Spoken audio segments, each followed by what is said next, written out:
Baik, bismillahirrahmanirrahim. Assalamualaikum warahmatullahi wabarakatuh. Yang kami hormati, Dr. Nifasri MPD beserta Ibu Fadila Yuningtyas MPD.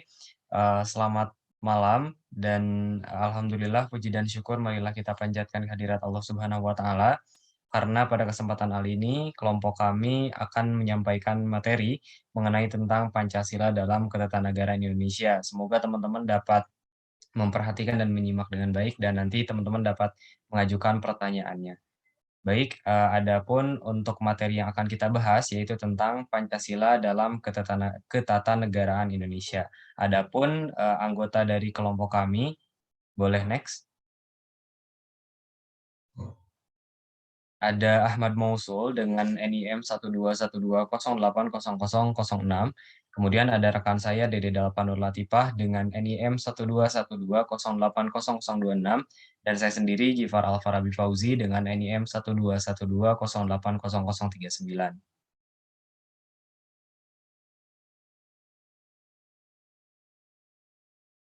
Adapun cakupan bahasan yang akan kita sampaikan pada kali ini, yang pertama ada konstitusi, kemudian yang kedua ada Undang-Undang Dasar 1945, kemudian yang ketiga ada struktur ketatanegaraan Indonesia, dan yang keempat ada hubungan Pancasila dengan struktur ketatanegaraan.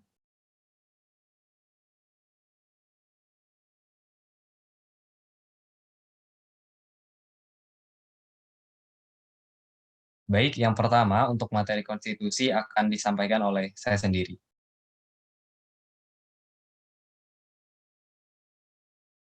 Baik, sebagaimana yang teman-teman lihat, dalam konstitusi kita akan bahas mengenai definisi, kemudian peranan dalam organisasi seperti apa, dan sifat umumnya dari konstitusi seperti apa.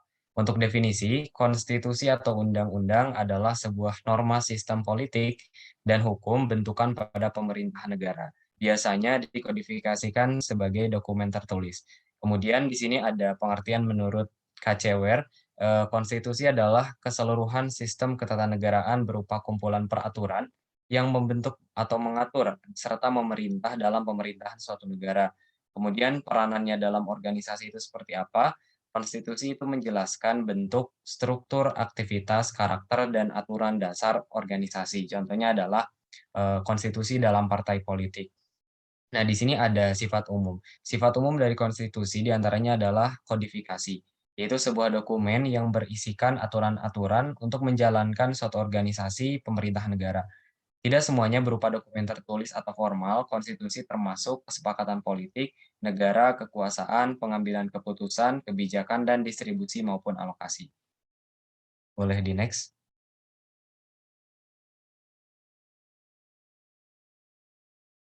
Kemudian di sini ada tujuan dan nilai dari konstitusi. Tujuan yang pertama adalah membatasi kekuasaan. Di sini bermaksud membatasi kekuasaan penguasa agar tidak bertindak sewenang-wenang. Nah, konstitusi di sini berperan sebagai pengatur atau pembatas ketika dalam pelaksanaan sistem ketatanegaraan.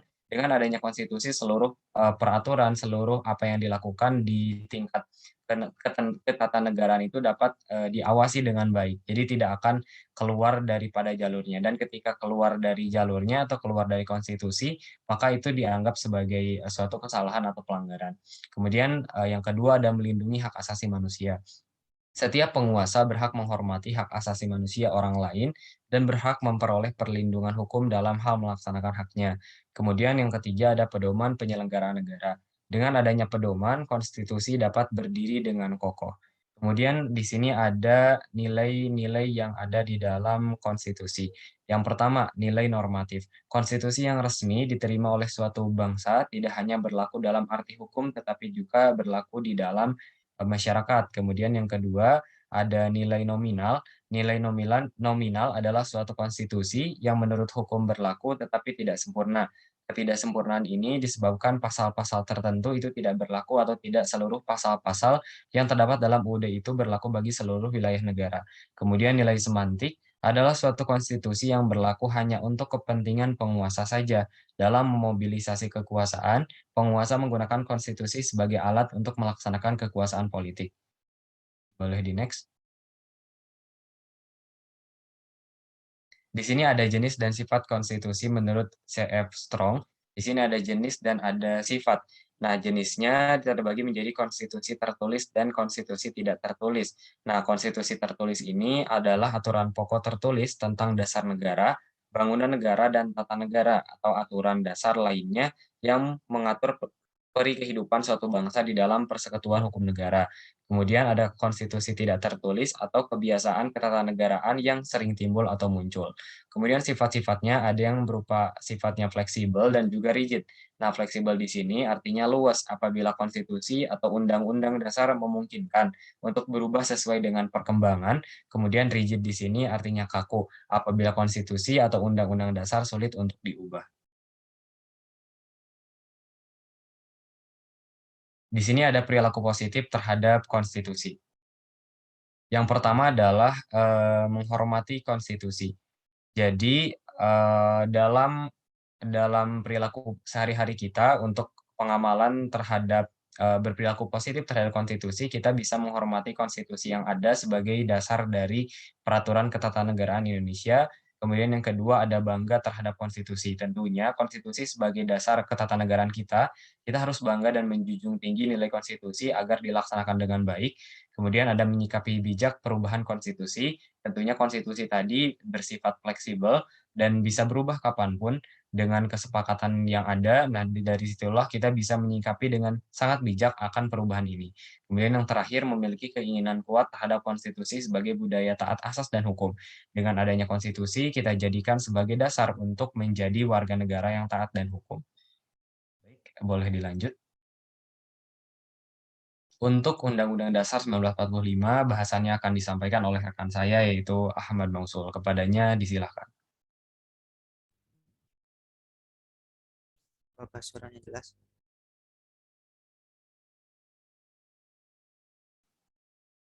Jelas, jelas.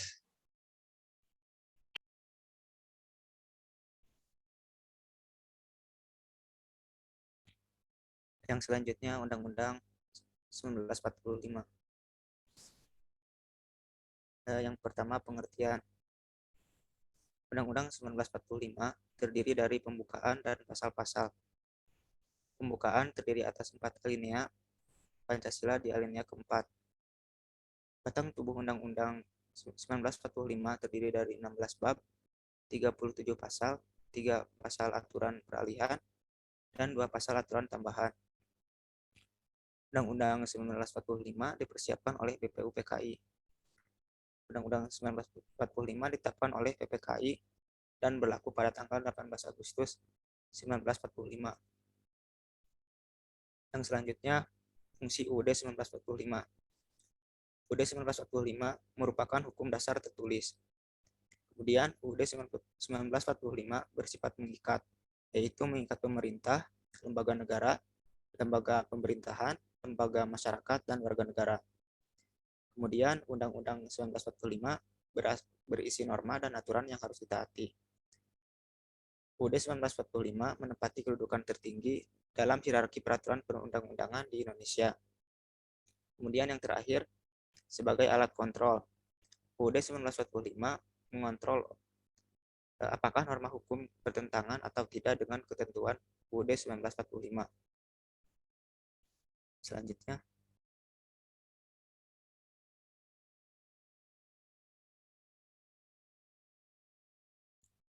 kemudian yang selanjutnya kedudukan UUD 1945.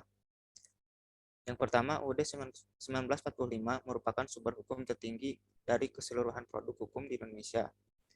Tata urutan peraturan perundang-undangan diatur dalam Undang-Undang Nomor 10 Tahun 2004 tentang pembentukan peraturan perundang-undangan.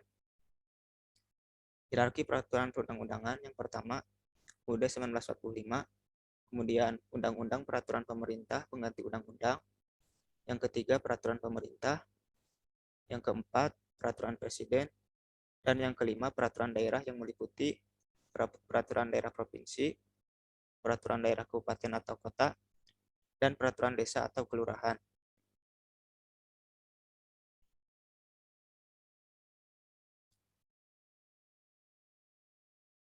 Adapun berdasarkan pasal 7 Undang-Undang Nomor 12 Tahun 2011 yang berlaku sampai sekarang, jenis dan hierarki peraturan perundang-undangan Republik Indonesia adalah Yang pertama UUD 1945, yang kedua ketetapan MPR, yang ketiga undang-undang, peraturan pemerintah pengganti undang-undang, kemudian peraturan pemerintah, peraturan presiden, perda provinsi, dan perda kabupaten atau kota. Dan kemudian yang terakhir sejarah singkat UUD 1945. Badan yang merancang UUD 1945 termasuk di dalamnya rancangan dasar negara yaitu Pancasila ialah PPUPKI yang dibentuk pada tanggal 29 April 1945. Setelah merancang UUD 1945, berikut rancangan dasar negara dan rancangan pernyataan Indonesia Merdeka, maka dibentuklah PPKI pada tanggal 7 Agustus 1945 untuk mempersiapkan kemerdekaan Indonesia. PPKI adalah badan yang menetapkan atau mensahkan UUD 1945 yang mulai berlaku pada tanggal 18 Agustus 1945. Yang selanjutnya akan dibahas oleh teman saya.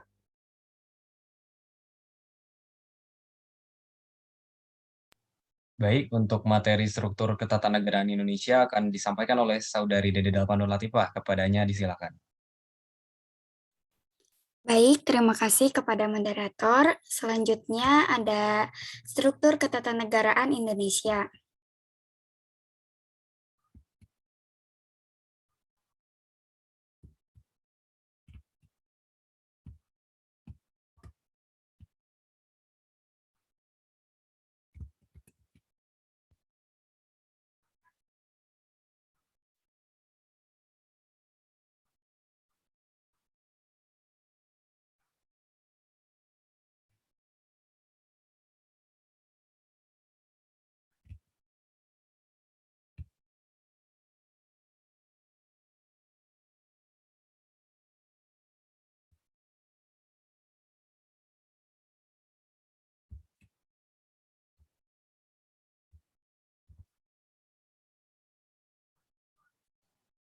Baik, teman-teman, mungkin sedang ada kendala teknis sebentar. Untuk itu dimohon untuk menunggu sebentar sampai kendala teknisnya dapat diatasi. Terima kasih.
Baik, silakan kepada Dede Dalfa untuk melanjutkan presentasinya. Baik, mohon maaf karena terkendala di perangkatnya. Selanjutnya, struktur ketatanegaraan Indonesia.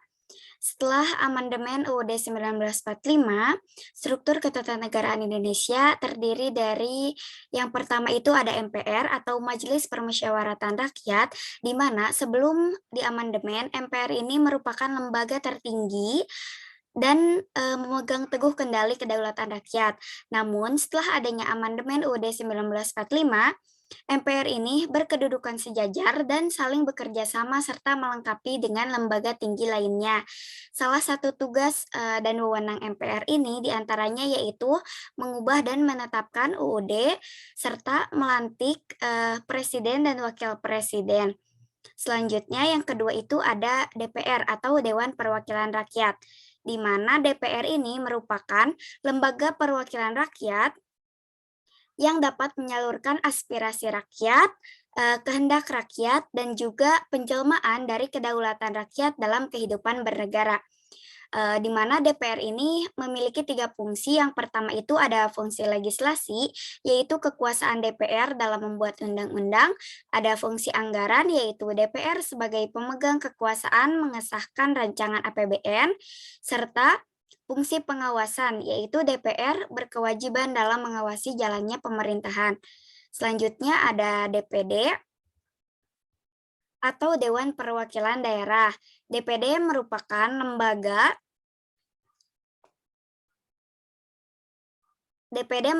lembaga baru dalam sistem ketatanegaraan Indonesia, dan anggotanya itu ada di setiap provinsi yang dipilih langsung oleh rakyat melalui pemilu. Di antara tugas dan wewenang DPD ini, yaitu mengajukan RUU kepada DPR, serta memberikan pertimbangan kepada DPR atas RUU APBN. Selanjutnya ada Presiden. Presiden ini merupakan pemegang kekuasaan pemerintahan yang dibantu oleh Wakil Presiden dan menteri-menteri dalam menjalankan kewajibannya.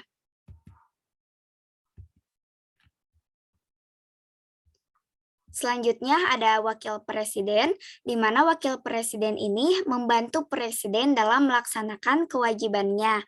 Selanjutnya ada Mahkamah Agung atau MA yang merupakan lembaga peradilan tertinggi yang diketuai oleh seorang hakim agung dan dibantu oleh hakim-hakim agung lainnya.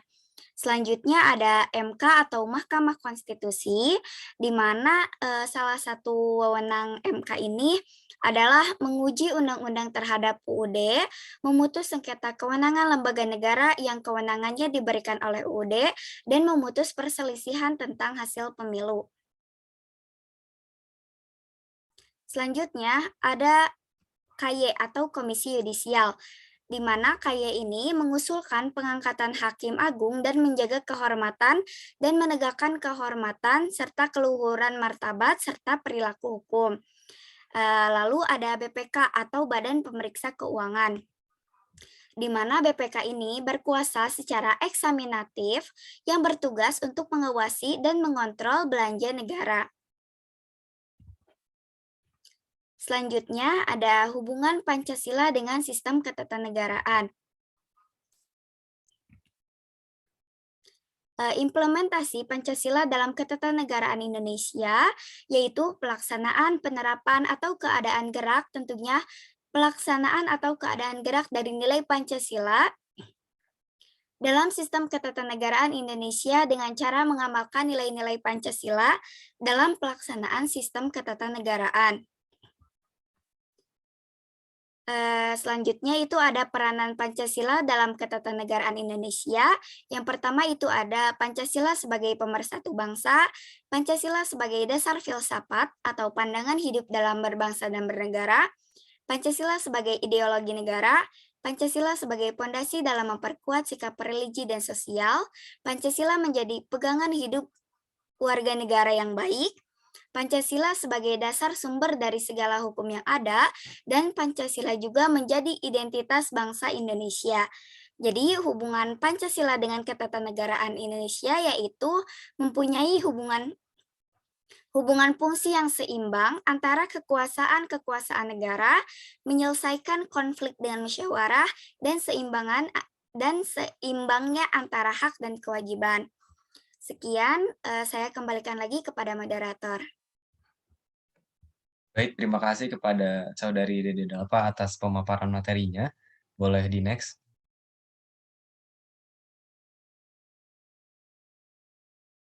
Baik, mungkin di sini saya akan menyampaikan simpulan atas apa yang telah kami sampaikan hari ini.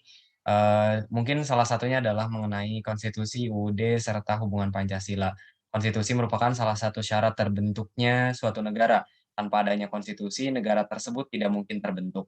Di dalam sebuah konstitusi memuat banyak kepentingan seputar tatanan organisasi negara, seperti halnya hak asasi manusia, undang-undang dasar, dan banyak lagi. Konstitusi juga memiliki kedudukan dan pengaruh sangat besar bagi suatu negara karena fungsinya dalam mengatur kekuasaan. Kemudian UUD 1945 yang tadi disampaikan berfungsi sebagai hukum dasar yang berisi norma-norma dan aturan yang harus ditaati dan dilaksanakan, serta UUD 1945 juga mengontrol apakah norma hukum yang lebih rendah sesuai atau tidak dengan norma hukum yang lebih tinggi dan apakah norma-norma hukum bertentangan atau tidak dengan Undang-Undang Dasar 1945. Dan tadi sudah disampaikan juga setelah amandemen UUD 1945 adanya tatanan dari sistem ketatanegaraan Indonesia seperti MPR, DPR, Presiden, Wakil Presiden, MK, KY, Mahkamah Agung, dan sebagainya, serta hubungan Pancasila dengan Ketatanegaraan Indonesia, yaitu mempunyai hubungan fungsi yang seimbang antara kekuasaan-kekuasaan negara. Mungkin itu saja yang dapat kita sampaikan hari ini atas materi sistem ketatanegaraan di Indonesia. Semoga dapat bermanfaat dan dapat diimplementasikan dalam kehidupan sehari-hari. Untuk itu, kami cukupkan, mohon maaf atas segala kesalahan, atas materi yang telah kami sampaikan. Dari saya dicukupkan sekian, billahi taufiq wal hidayah. Wassalamualaikum warahmatullahi wabarakatuh.